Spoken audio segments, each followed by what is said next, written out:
मुआदी बोल मुआदी। अरे दीपक पास करो। अरे बुआ दे बका इनका के। हां मुआदी नहीं के इसरे बीच में बोले वाला ई हमने दोनों माई बेटा के आपस के मामला बा।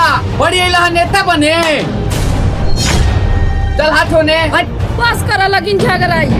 हम ही चल जाता नहीं यहाँ से तो के झगड़ा बंद करा जा। सब चीज तो हो गई सुंदर लागो तनी की ना।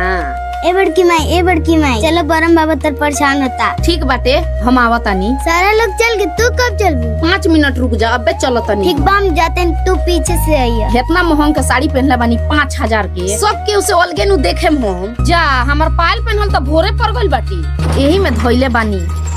पायल नइखे भेटा जा त बारात चल जाई तब हम जाम का जा।